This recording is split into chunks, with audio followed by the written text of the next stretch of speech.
Good morning, Swiss watch lovers. Here we have today a Rolex unboxing of Submariner 16613. It's a two-tone Submariner, and I'm going to show you what it looks like when it comes out the factory. This watch actually isn't produced anymore, so this is a used watch, but this is what it would look like if it came out of factory. Ta-da! And this Submariner here is special for a lot of reasons, and today I'm going to show you why it's special, how it's different from other Submariners of the same model year, and some cool things about this one versus other ones. And so what you're looking at here is a two-tone sub. It's got no holes, and I'm going to tell you what that means in just a moment. It's got single end links along with a gold through clasp. And by the time we finish this video, you'll know what all that means. It's got a 31-35 movement, and again, I'm going to explain all that in just a moment. I want you to just take a look how cool this piece looks. And this watch has actually been discontinued as of 2008. It's been replaced with a newer version, which is a 116613 Submariner. And we have a separate video on that one if you subscribe to our page. For now, I'm going to just show you this Submariner. So this Submariner is a D serial, and it's from 2006.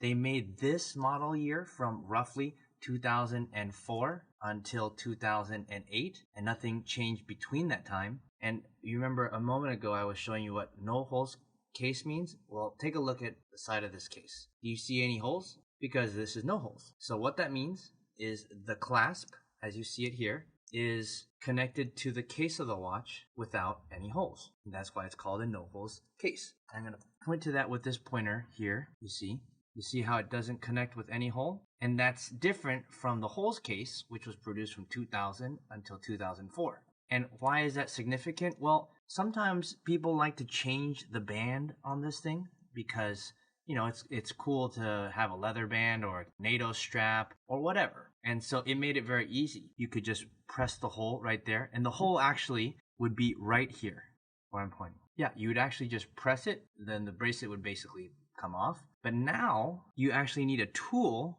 to get in here and, you know, remove the bracelet, which is obviously not as easy as it was before when they had the holes. And that's a good thing, it's a bad thing, depends on whether you want to remove the bracelet often or not. Anyways, the no holes version that you're looking at here was produced between 2004 and 2008, and it's no longer being produced, meaning it's likely to be a collector's item. You can pass this down to your kids and they can pass it down and so on and so forth. And it's just going to be a very collectible, awesome piece. The next thing I want to show you is this is what's called single end link.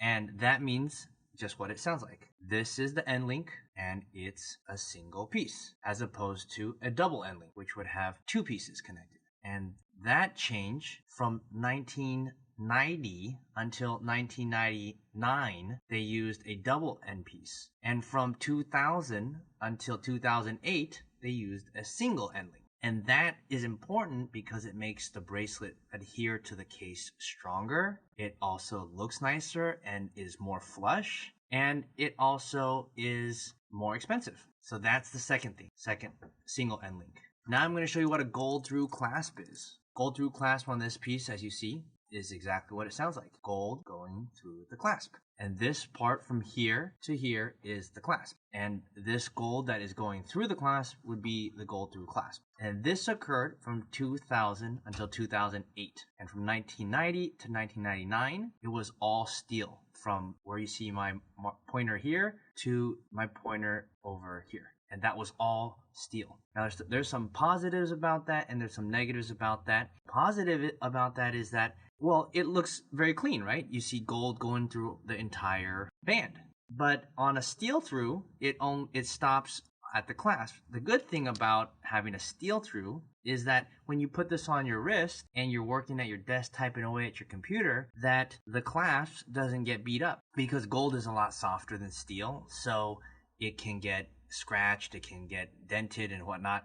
But on a steel through, which were produced from 1990 to 1999, won't really have that issue. So sometimes people actually prefer the older version. So, you know, it just depends on what you like.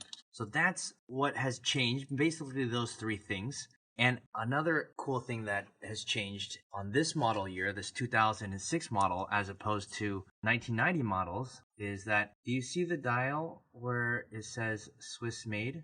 That occurred from 1999 until 2008. Before that, it actually said T Swiss T. And you see where my pointer is pointing? Right there, right at the 6 o'clock position? Yeah, that used to say T Swiss T.